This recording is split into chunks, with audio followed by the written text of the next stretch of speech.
Good afternoon, colleagues. I want to say a few words first. First of all, it's my pleasure to be here. I said this from the bottom of my heart for two reasons. First one, this is my first time to be with this audience. This is a very important audience for me. Second one, I got to meet with a few of my highly respected colleagues in the same room. So for those reasons, I am really very pleased to be here. Okay. So the topic for my presentation is about the screening and treatment of alcohol use disorders in non-specialty settings. So when I was approached to give a talk, actually I offer a few topics. This one is listed at the bottom of my list. I wish you guys would not pick this topic you picked. I feel like I was not really qualified, the most qualified person to talk about this. But here I am. I'm going to try my best. Let me use the tools. So there's a tool, right? Okay, so I want to talk about a little bit about me. So a few things. The picture on the slide, it shows two friends when they were maybe 11, 10. So right, on the left, that's me. That's pretend to be reading or reading. I'm a nerd. I'm always a nerd. So the other one's my friend. So I am a psychiatrist. I got board certified in both general psychiatry and addiction psychiatry. That's what I do every day. I completed my medical school training in Beijing. I also completed my first general psychiatric residency in Beijing. That was many years ago. I don't want to give you the exact time. Then I came to this country. I did my second residency training. I also did my fellowship training. So now I'm practicing. I have practiced in both China and United States, so I know both medical cultures a little bit, so I'm in a very unique position to say something about both cultures. I have conducted research in clinical and translational domains. I'm still working on some projects. I have taught medical students, residents, and fellows. All right. Disclosure is required. First one, I have no really conflict of interest to declare. I have received grant reports for my clinical trials in the VA. Also have a few other clinical trials, but not related to this topic. I am now going to talk about off-label use of medications. I will try my best to reserve within the FDA-approved medications when I talk about medications, which is not a big part of this talk. Anyway, all right. Now I'm going to talk about a few important definitions because we're going to talk about alcohol use disorder or alcohol-related disorder. So there are a lot of definitions floating around. Let's talk about the definitions first. So myself, sometimes also confused because there are different sets of definitions by different agencies or different organizations. For example, if you read the definitions from Europe, it's a little bit different from American definitions. The World Health Organization, they also give us another set of definitions. So I'm going to try to use the one from the US. First one is binge drinking. What is binge drinking? If you ask your grandma, your uncle, they have their word, their definition. So this is the official definition. Official definition is binge drinking is a pattern of drinking alcohol that brings the alcohol level to 0.08. Doesn't matter how fast you drink, doesn't matter how much you drink, as long as the alcohol level reaches this level, that is called binge drinking. Other agencies use different ones. For example, I believe SAMHSA, they use 5 drinks within 2 hours. That's called binge drinking. So you see different definitions. Heavy alcohol use. So as long as you drink more than 5 drinks a day for men, or more than 4 drinks for women, that's called heavy alcohol use. That's another definition. The next one is alcohol misuse. This term is a little bit old, but still for this reason, they still keep it. Alcohol misuse includes binge alcohol drinking and heavy alcohol use. So this is kind of combination, binge drinking and heavy use. If you combine them, that's called alcohol misuse. Not official term, but they keep it. The next one is called alcohol-related disorders. This is a much broader term, including almost everything that's related to alcohol. So it includes alcohol use disorder, also include alcohol-induced disorders, such as cirrhosis, such as neuropathy, such as pancreatitis. Anything can be in this category. And not a specific diagnosis, is a group diagnosis. The next one will be alcohol-induced disorders. That means you have a reason or presumable reason to believe that particular disorder is caused by alcohol. For example, the common one, alcohol-related cirrhosis. In this way, you can even use the word alcohol-induced cirrhosis. Right. Then the last one is the alcohol use disorder. This is the medical diagnosis. Is a term. It's also consistent with the DSM-5 definition, which I will go a little bit further. What I'm talking about when we talk about so-called non-specialty settings, I have a favorite book written by our author Raymond Carter. There's a title is called "What Am I Talking About When We Talk About Love?" I'm using this format. So what is a non-specialty setting? So I am not great with graph. This is the way I try my best to show that. The bigger one, the green one, is medicine. Everybody in this room in this field, I'm assuming, right? Then the blue one is addiction medicine. So addiction medicine is a little bit broader. You could have different backgrounds. Then you got additional addiction medicine training, like Dr. Potru. So he became an addiction specialist. The yellow circle is a psychiatry. So the one between the blue and the yellow one, that's called addiction psychiatry. That's my subspecialty. So if you talk about the non-specialty, all the green area not covered by the blue, not covered by the yellow, we call non-specialty, which is everyone in this room except a few people in the speaker table. All right, this slide I was thinking to not include it, but I feel strongly to include it because it's a public service information, very important information. I want to make sure everybody is on the same page. There are a few very important recent findings I want to share about health and alcohol. First one, no safe alcohol level. This is a new findings for the past few years. The WHO tried very hard to promote this message. There are a lot of research coming out in the past few years. The most important one was from the 2018 meta-analysis. The meta-analysis involved 28 million people worldwide. That's a really massive number, right? So that one found alcohol is associated with 2.8 million deaths each year and is the 7th leading risk factors for premature death. That's from the World Health Organization support the study. Alcohol and cardiovascular disease.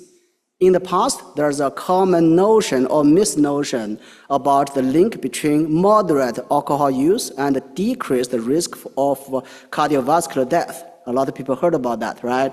That recent findings show that the alcohol use, the benefit, is really overweighted by the risks. The risk is much higher if you talk about the all-cause death, all-cause risk for other aspects, other conditions. That's why there's a conversation about possible change of the U.S. guidelines. In 2025, the new guidelines, they may change the so-called low-risk drinking. They may change that just no safe level. I want to say a little bit more about the moderate drinking and the health benefits, because a lot of people still believe that way. I remember a few months ago, I had a conversation with a nurse, and she works in the primary setting. She still believes that moderate drinking, especially wine, could be beneficial for some patients. That's why I say a few words. I don't know how many of my colleagues in this room are in primary care or general medicine. So the messages are no longevity benefits, no matter how you measure it, based on most recent meta-analysis, show that the earlier reported benefits is not true. It's complicated by a lot of factors. That's number one. Number two, based on all the research, the increased health risks are well established between any level of drinking, any level, from 1 to 14 drinks a week, doesn't matter. The increase of cancer risks is also well established. Most commonly, you see the increase in cancers related to oral, dental, the gum, GI system, liver, gastric cancers, all those things. Okay, that's a few messages I want to mention. Okay, here's the outline.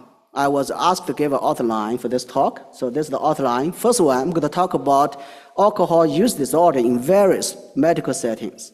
Second one, I'm going to talk about how to identify and apply evidence-based screening tools.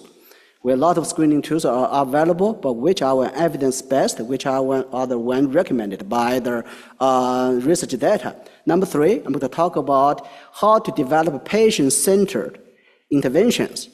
Number four, I'm going to talk about how to enhance communication skills for discussing alcohol use in your clinical setting. So these are official guidelines. I know in your mind, you think about a few important things. First one, why do we care, right? You guys talk about this. Everybody talk about their topic. They're important. Why do we care? That's number one. Number two, how do we do it? I know it's important, but I have never done that. How do we do it? That's number two. Number three, how do we really do it? Can you show us step by step? That's more practical, right? Next one, I know also you're thinking, can we make a difference? Let's say we set a time to do it. Can we make a difference in patients' life? Can we change the outcome? The last one, how do we get paid, right? We see patients, we need to get paid. We do a bunch of work, we don't get paid. We don't want to do that. Those are the questions you guys really care. So alcohol-related problems is important because the recent data is showing that it's very common. I'm just showing one data. This is one recent report showing that alcohol-related death or health problems are increasing very fast in the past decade, or 2 decades for the matter. On the top of the curve, that's liver disease. You know, liver disease, for the majority of them, they're related to alcohol, or either alcohol is the cause, or alcohol there is the provoking or worsening factor. The other one, also a recent report published in JAMA 2022, showing that 1 in 5 deaths of US adults between 2020 to 49 are from excessive alcohol drinking. That's also from a very large sample.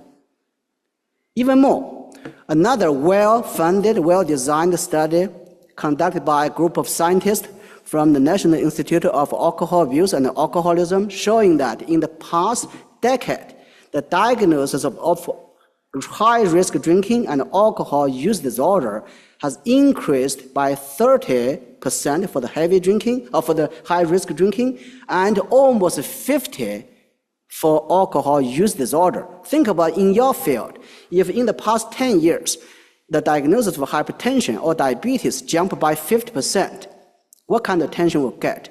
You get a headline, right? You change your guideline by your professional association, right? For this one, it's barely making the hard news. I remember when I read it at that time, it was on the bottom of New York Times. They did mention like a few lines, but really didn't get a lot of attention. Also, maybe because of the pandemic. It came out of kind of in the middle of pandemic, right before the pandemic.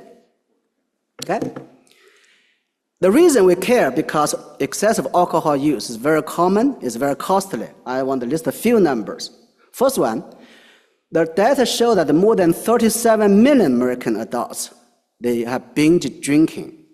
I'm not good with numbers. When something above 1 million, I got lost. I know the population in New York is roughly about 6 million, right? Think about how many population of the big city, they have binge drinking. Heavy drinking is about 7% of the US adults. And drinking during pregnancy, we know there's high-risk drinking, is about 1 in 7. That's very recent data. And it's also very costly. I don't want to give you the numbers, but it costs a lot of death and costs a lot of money. Okay? Now let's talk about alcohol and alcohol-related disorder in medical settings. Alcohol can present in different pictures in different medical settings. So if you are working in the ER, you see patients usually present with what? Alcohol intoxication, alcohol withdrawal, or alcohol-related injuries, car accidents, or got into fight, right? That kind of patient is seen more frequently. Up to 10 to 18% of ED patients, just in general, nationwide survey, they have alcohol-related issues. If you work in the inpatient setting, you can also see a high percentage of alcohol use disorders. So 20 to 30% of inpatient hospitalized patients, they have alcohol use disorder. They also have a higher rates in some specialties. For example, if you work in the GI unit, neurology, psychiatry, they tend to much higher rate. In primary care clinics, they also present differently. The number is also relatively common. 10 to 15% of patients you see in the outpatient clinic, they have the alcohol use disorder. The presentations are also different in different settings. As I said, in the ER, you see the acute intoxication, alcohol withdrawal, or the injuries related to that. In the inpatient unit, you see alcohol withdrawal. If you're in the consult team, you see those patients pretty often. Liver disease, that's another one. Neurological complications, Wernicke, dementia, or other neurocognitive impairments. You see that pretty often. In primary care setting, usually they present with chronic issues related to hypertension, liver disease, or other disorders. And they can also present with mental health concerns, depression, anxiety, or some family relationship related, occupational related. Now let's talk about how to identify, to use evidence-based tools. As I said, there are a lot of tools around, so how to choose the right tools, how to use the most evidence-based, most efficient tools. I said things based on evidence. This is the evidence. The U.S. Preventative Task Force, this is the most trustworthy authority, make all the recommendations about the mammograph, about cervical cancer, about hypertension, all the screenings, right? This is their recommendation, it's not from me. This recommendation says that screening for unhealthy alcohol use in primary care settings for adults in years 18 years or older, you should include pregnant women and providing persons engaged in risky or hazardous drinking with brief counseling and intervention. That's highly recommended. For adolescent, the data is inconclusive. So that can be done, but it's not listed as recommended, which means if you do it, you may not get paid because insurance does take their recommendations very seriously. So why screening is important? So why we need to have this screening in your practice? If you are a primary care doctor, it's included. It's mandatory. Then if you are not, you should consider to use it. The reasons are, first of all, alcohol-related disorders are common. I think I made that case. It's very common in any medical settings. If you wanted to use a word to describe it, I use the word unavoidable. No matter how hard you try, you will see those patients in one way or the other. They come to your clinic. The second reason, alcohol screening and brief interventions are effective. I'll show you more data. It's also cost-effective, especially in primary setting, as the U.S. Preventative Task Force, they made the recommendation based on all the research. Early detection, it can also avoid great harm and long-term complications. So the earlier you detect it, the early interventions you provide can make a really big change. The earlier, the better. Then the screening and early intervention, alcohol may also help the entire family. So you're not help patients only, you also help their patients. Keep in mind, when the patient has alcohol, severe alcohol use, the behavioral complications can involve others, victims, minors, spouses, we know that, and car accidents. So you are not only help the individual, you help the society. The evidence-based screening tools. Let's talk about the screening tools. There are 3 evidence-based screening tools recommended by the U.S. Preventative Task Force. So number 1 is the alcohol use disorder identification test. This is the tool recommended by the World Health Organization. Actually, that means what? Means it's not only for the US, it's for the whole world. You go to Afghanistan, go to Philippines, go to China, they use the same tool. This is actually this is developed by one of my colleagues, Dr. Baber, Thomas Baber from University of Connecticut. We co-authored a few papers together. So this is one tool got cited, I think it's maybe 6,000 times. It's one of the commonly studied tools. This tool has a simple version, simplified version. It's called AUDs, which is number 3 on the list. C stands for consumption. I made an error when I published my first paper. I kind of take for granted C stands for concise. Concise is not, actually is not the initial word, means conception. So the first 3 items. Then number 2 is a single alcohol screening question developed by the National Institute of Alcohol Abuse and Alcoholism. So these 3 tools are recommended. I listed the number 4. It's called CAGE, C-A-G-E. Most of my colleagues, if you are a little bit older, if you were in medical school 10, 15 years ago, you remember the textbook that talk about CAGE. CAGE is not recommended. Actually, some report shows that says you should recommend against it. I'll give you more reasons later. So this is audit, the full audit. The fonts too small. I apologize. I didn't mean to make you confused. Just want to show that. This is the audit C. It's much more readable. Only has the top 3 items. They ask about how frequent you drink, and how much you drink, and how much you drink more than 4 or more than 5 in the past month or past certain period. Okay? This is the single question screening, a single alcohol screening questionnaire. So this question is different from men and women. So the question is, how many times in the past year have you had 5 or more drinks in a day? For women, it's more than 4. Okay. So then, if you answer yes, even once in the past 12 months, you are screening positive. And keep in mind, the 1 drink or 5 drinks, that's a standard drink, not any drinks. So the standard drink is, as I show in the picture, is a 12-ounce beer or 5-ounce wine or 1.5-ounce liquor.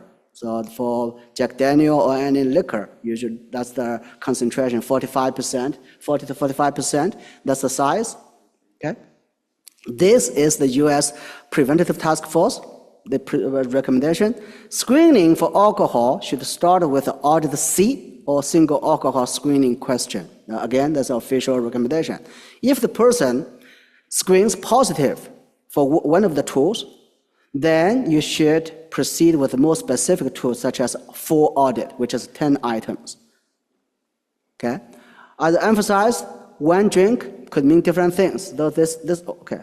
So this lady is also called, I drink 1 drink a day. You see how big the drink is? You have to specify. In my word, I always emphasize 2 things. First one, show me how big your drink is. Right? The other was, if you have a bottle of liquor, how many days does it take for you to finish it? We know in the regular bottle of liquor is about 16, 17 drinks. If the patient says, take me 2 days to drink it, then the drink, you know how many. And the second one, you ask the size. For beer, you'll be surprised. Different sizes. Not everyone comes with 12 ounce, 12 ounce, 16 ounce, 22 ounce, 24 ounce, 40 ounce. And those different sizes are not only different in volume, they are also different in concentrations. The 12 ounce usually 4.5% of alcohol, right? The 16 ounce usually comes with 8%. So that's why I need to calculate more carefully. Okay, again, emphasize the different sizes. So 12 ounce beer is 1 drink. Okay?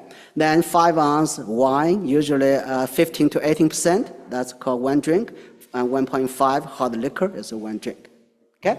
Let's talk about CAGE. Why CAGE is not recommended? A few reasons. First one, the scientific reason, has really limited scope and sensitivity. It is good for severe cases. If you know this patient likely is a heavy drinker, if you know this patient is, you suspect the patient has alcohol problems, you go there to ask, likely you can find the positive cases. But for mild to moderate cases, likely you're going to miss it. That's number 1. Number 2, it's outdated diagnosis criteria. It was initially developed by Dr. John Irwin, I believe, from University of North Carolina, Chapel Hill. That was in the 80s. It was based on the DSM-3 criteria. So now the diagnosis criteria has been updated multiple times, so the tool is not consistent with the new diagnosis. Next one is the lack of information on drinking patterns. If you know the 4 questions, you ask about, do you feel the need to cut down? Do you feel annoyed when other people ask about their drinking? And C-A-G, do you feel guilty when people talk about drinking? The E, do you have the drinking pattern the first thing in the morning as an eye-opener? So those questions, they don't ask about the drinking patterns, about the complications or consequences. That's why the number 4. The questions were designed in the way, there's some stigma associated. You ask about guilt, right? You ask about feeling annoyed. So people don't like those kind of questions. It's kind of off-putting. Related to all the definitions we'll talk about, we also need to know what is a low-risk drinking. Also keep in mind the first slide I mentioned, that right now the consensus is that really no safe level, but everything's relative. The CDC still tries to set a so-called low-risk drinking. As long as you no heavy drinking, no binge drinking, it's called low-risk drinking. It's not a safe drinking, it's a low risk. For men, it's no more than 4 drinks a day. For women, it's no more than 3 drinks a day. For men, it's no more than 14 drinks combined in any week. For women, it's no more 7 drinks combined every week. And keep in mind, don't average out. If you say, I drink 6 drinks on Monday, then I drink 2 drinks on Friday, that's totally 8, right? Then I did not exceed my 14 limit. You still exceed the daily limit. If you exceed the daily limit, the data show that you have about 25% chance you meet the criteria. If you exceed both limits, you have about 50% of meeting the criteria. That's also based on very large sample research. When we ask about alcohol use, there are a few things. I talk to my colleagues in different fields. I also learn from my own experience all pitfalls. So a few things. First one, try very hard not to use the word do you. If you say, do you drink? The patient said, no, you got shut down. You know any other question you can ask, right? Never use do you. If you don't remember anything I talked today, just remember one thing. Go back to your clinical practice, never use do you. Always use how frequent do you drink. Okay. The other way to use, when was the last time you drank? Because the data show that up to 87% of US adults, they drink, right? Maybe once a year, maybe once in blue moon, but still they drink. So that's why do not use do you. Try very hard. The second one, try to use moralistic, try to avoid to use moralistic or judgmental tones. Try to avoid a lot of languages that could be perceived as negative. Patient knows. Even you try very hard hide, patient can know your tone. So try not to use anything that could be perceived as negative. Abuse is a term we don't use anymore. Alcoholism, we don't use anymore. Some people use vice, we don't use that anymore, right? And also when patient responds, try to use a neutral word. You don't say great. If the patient says, I don't drink, you say great. That means you have a value judgment already, right? You try to use neutral tones. Whatever the patient says, you can right. Again, English is not my native language. I'm not the best to say this, but you guys can teach me what kind of words are more neutral. The next one, try not to project your personal judgment and stereotype. We all have our own stereotype, right? We may have uncles, have addiction issues. Some of my family members might be struggling with addiction issues. Sometimes you project. Try not to project. Number 4, try to assume, avoid to assume patient won't be open to discuss your alcohol use. You say, this is a kind of awkward situation. I don't want to initiate this kind of conversation. Don't assume that. Some patient will be grateful you started the conversation. You'll be surprised. That some patient will say, doctor, you are the first one to ask this kind of detailed questions. For example, how much time you spend on drinking and recovering from drinking every day. The patient said, wow, nobody has ever asked the question before. So you'll be surprised. Okay, number 5, try to avoid neglect to the screening, linking the screening and the clinical issues and the intervention. When you have the finding, you try to always link your findings to the clinical issues you are dealing with, whether it's diabetes, whether it's hypertension or COPD or liver problems. Try to link the one with the issues you are dealing with. Okay, here is the very scripted or structured recommendations from the National Institute on Alcohol Abuse and Alcoholism. This is the official 4 steps. First one, always screening. Number 2, advise and assess. So when you screen positive, then you always advise and assess further. Step 3, you provide brief interventions for heavy drinkers or alcohol use disorder if the diagnosis. Then number 4, you provide follow-up. Always provide follow-up. Then you try to revisit the patient's goals, initially set the goals and revisit. Then acknowledge change can be hard. If the patient does not reach the goal, don't give up. And because change it is hard for everyone. Okay. And if the patient making progress, always provide accommodation, provide praise. The patient's making progress, is hard to make the progress, and try to explore other strategies to help the patient to move forward with the change. Again, this is very scripted. I copied verbatim from their website, so I stole their government property. Okay. So I don't want to go to the details. I want to emphasize a few important points. First one, when the patient screen positive, always ask permission. If the patient does not want to talk about it, you don't want to impose on the patient. Always ask permission. Then you give feedback and advice. Again, try to link the current issue with the drinking.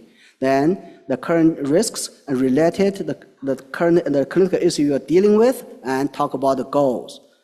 Then you try to negotiate individual drinking goals with the patient. The patient could say, next month I can try not to drink more than 5 in a day. Then if you think it's reasonable, that's okay, write down. Then next time you will talk about this with the patient. Then offer support. If the patient says, I don't know how to do it, you offer the support. Sometimes you point them to their website. Sometimes give them some printout. Sometimes give their referrals. Those things are very important. Then you identify the next steps. Always have a next steps, because just one word, I'm going to see you in 2 months to see how you do. That means so much for that patient. If the patient meets criteria of alcohol use disorder, it's a little bit different. The first few steps, still the same. Ask permission, then try to link the current issues with their alcohol use. Then you adverse quitting. So if the patient meets criteria of alcohol use disorder, the goal is not cut down. The goal is to recommend to stop. Whether the patient stop out of sudden or stop gradually, you can work with the patient. The patient usually chooses to cut down gradually. If the patient is hesitant to abstain, then you can negotiate drinking slowly or set a goal reasonable, because the long term can be still abstinence, but the short term can change. Then you can discuss all the treatment options. If you feel comfortable, you can use the FDA-approved medications. There are a few FDA-approved medications. I'll show you one slide. Okay. Again, also identify the next steps. Try to set a goal and have a follow-up. Okay. This slide shows there are a few medications that are FDA-approved. This is the specialty I do every day, so I use it almost every day for those medications. For most of you, my colleagues in this room, probably you don't use that much. Some of them, you may not even heard of the term. Okay. A lot of people don't even know there are FDA-approved medications for alcohol use disorder. A lot of my patients, when I make the recommendations, they're surprised. What? There are some FDA-approved medications for my drinking? So they'll feel surprised. But anyway, those 4 medications they have gone through the FDA very rigorous clinical trials, review process. All of them meet the FDA-approved criteria, at least 2 pivotal trials, placebo-controlled for most of them, then showing it is superior to placebo in clinical settings. The duration could be different, but the bottom line, they work. Not a magic bullet, they work, they're better than placebos. So the first one is a Camprosate. The second one is a disulfiram. That is one of the oldest medications, was approved in 1950-something, has been there for what? For 70-something years. I always say that if something has been there for more than 50 years, must have something, like aspirin, penicillin, right? More than our old medications, must have something, right? Then naltrexone is a little bit newer. Then also naltrexone has an injectable. I want to emphasize one fact. Recently, I wrote an article. I included one paragraph to make this argument.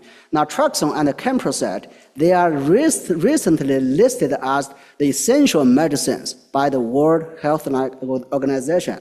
So that's a huge deal for me. You guys may not know, the list is pretty short. In the whole world, there are only 350-something medications are on the list. So if you make that list, there are a few things. First one, the evidence is clear, it works, that's one. Number 2, it's safe. If it's not working, at least it's safe. The third one is relatively cost effective. So that's the reason. Again, that recommendation is for the whole world, not for the developed world. It's the recommendation for any other countries. That's why I think it's a big deal.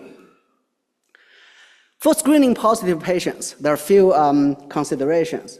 First one, you emphasize the more detailed assessment is indicated, including the assessment about alcohol use per se and the complications. For example, as I mentioned, if the patient is a heavy drinker, likely they may have some other issues related to alcohol use, like liver issues, one of them, right?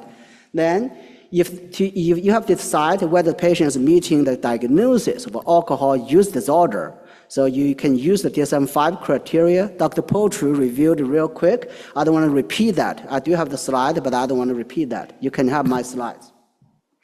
Then you need to pay attention to physical signs of alcohol use disorder, especially for severe ones. They have the special facial feature, skin changes, right? So those things you need to pay attention.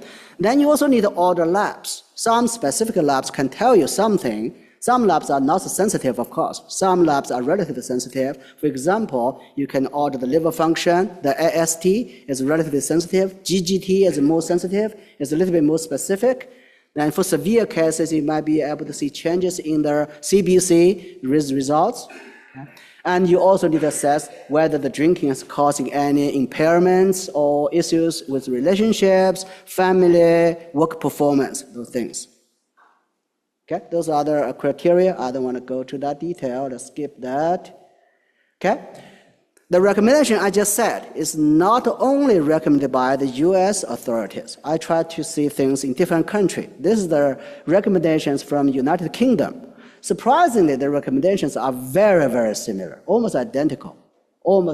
So that also means if you talk about the validity of those recommendations as being studied in different settings, different cultures. Of course, people can argue UK, the culture, and the US are very similar. Okay, all right, next one. Does the screening and intervention work? What does the evidence say? So if I say work, you don't have to believe me. Let's see what the data is. Okay, the evidence of its effectiveness. First one, the data show that if you provide screening and early intervention, can reduce drinking levels. Even brief intervention for 5 to 10 minutes can really effectively reduce the alcohol consumption in patients who are screen positive or for heavy drinking. It is also very cost-effective. Implementing the screening and brief intervention is a cost-effective primary settings. I don't remember the exact numbers.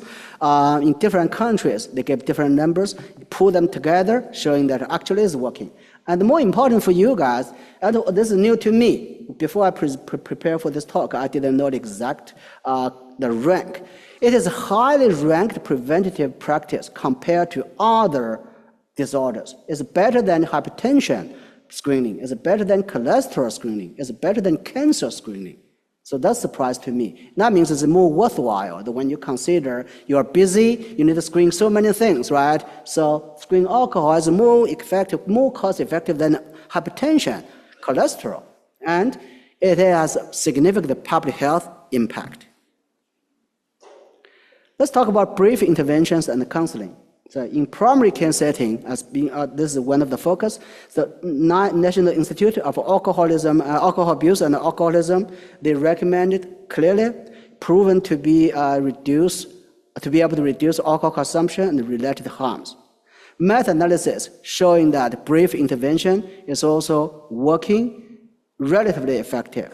And surprisingly, based on all the data, nurse-delivered interventions are more effective than physicians-delivered. I don't know why. That's what the data said. This is what the data is. This is from the meta-analysis just published a few years ago, showing that of course, the fonts are too small. I apologize, but I want to show a point at the bottom, showing that the nurse-delivered interventions are more effective. Okay? Let's skip this one. Okay? I want to emphasize one message again. Asking or screening about drinking in medical setting can be really a powerful thing. Think about when people perceive messages, process messages, everything comes with the message, the setting, who asked the question, right? What's the context? When you ask the question in your clinical setting, that carries totally different weight from somebody they know, the grandparents, parents, wife, husband, right? So the medical setting gave you the question a lot of power. So don't try to utilize that. And when you ask the question, you may create some ambivalence. You may plant some seeds. If you can create the ambivalence to change, it's one step closer to actual change. Let me start a quick story. This is a real story. I don't want to give the name. It's a very prominent researcher. He's a famous professor, published more than 200 papers, at least 3 or 4 books on alcohol use. Every year he goes to see his primary care doctor. He says, when he sits down, the front desk or the nurse will give you a few forms. He fills the forms about alcohol use, tobacco use, sleep, and depression, everything, right? We all know that, right? Then he said that, interesting enough, first one, when he filled it, he'll say, why did he include those questions? Okay. The second one, he said, of course I lied on my questionnaire. I did not tell the truth about the alcohol consumption, right? The important message is, he said, on the way home, when I left the clinic, on the way home, I keep thinking, why did I lie? And do I really drink that much? I didn't really pay attention, right? Now I'm thinking back, I do drink a little bit too much. Then in the following 3 months, every time when we try to open the bottle to pour alcohol to the cup, he has more awareness. He said, I really drink too much, right? Then a few months after that, he noticed that his drinking actually has slowed down. So you see, just proved my point. Okay? So next question, when do we need to refer your patients to specialty care? So first one, when the patient failed to brief intervention, when you try whatever you can, the patient is not doing well. That's one. Second one, for severe cases, the patient really more severe, complicated, or even with some medical psychiatric complications, those patients you need to refer. If the patient is medically fragile to be managed in the outpatient setting, you may also want to refer. Okay? Let's check the time. How much time do I have? Okay. Maybe I'm going to skip the case discussion. I'm sorry about that. Skip discussion. So I can share the slides. Okay, last one, billing. We need to get paid. We do the hard work. We need to get paid.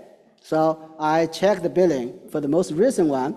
If you provide the screening and intervention, brief intervention, if you spend more than 30 minutes, you get 1.3 RVU. That's very reasonable, right?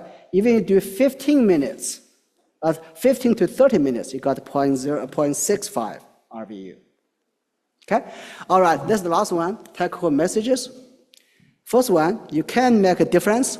Alcohol use is a really common problem in any medical settings. You should screen if you can, especially in primary care setting, in general medical setting. If you think you have time, you should also do it. And screening and provide intervention, you can really make a difference. Okay? All right, that's all I have. I provided resources. If you guys are interested, go online. You can read a lot of things from the website. Thank you so much. I'll be happy to take any questions or comments.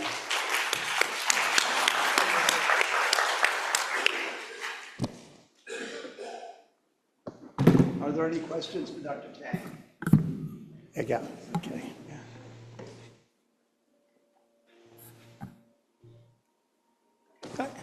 I really enjoyed your talk. Now, here's the issue. You looked at Great Britain, you looked at the United States. Let's look at the Portugal, Spain, Italy, where they do drink. It is accepted. It's part of a thing where you walk, you have a diet.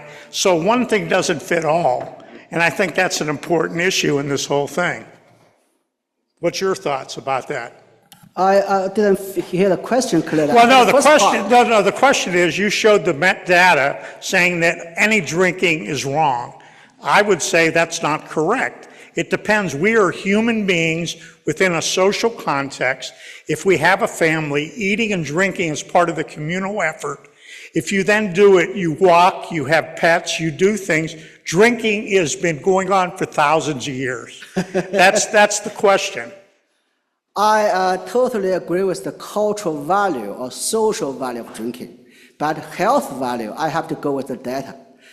Before, let's say 5 years ago, there was some debate about so-called cardiovascular benefits from moderate drinking. At that time, was inconclusive. Actually, I prepared a talk more than 5 years ago. At that time, my conclusion was inconclusive. The messages were at that time: if you are not a drinker, never stop drinking for health benefits. If you are a moderate drinker, if you don't see any health risks, you can continue where you are. And if you are a drinker, if you have health complications, minimize your drinking. That was the message I gave 5 years ago. For the past 5 years, as I said, there are multiple large-scale meta-analysis coming out. I have to go with the data. So that's the data set for health values. Again, the cultural values, that's different debate. I don't want to get into that. I am from China. I know in a lot of cultures that alcohol is heavily ingrained in their cultural activities. That's a different thing. That's totally different debate. The question is whether the data is stratified. I doubt the important thing. And Okay, I get it. How good are the studies? That's the other problem we have. I see. Okay, you have all the right to doubt about the data. Yeah, I cannot say more than that. Other questions? That's it? Anybody? Nope. Thank you, Dr. Tang. No? Okay. All right. Thank you so much again. That was excellent, Randy. If you found this content valuable to you, please consider joining SMA by visiting sma.org/membership or making a tax-deductible donation. Visit sma.org/give to support our mission. Thank you.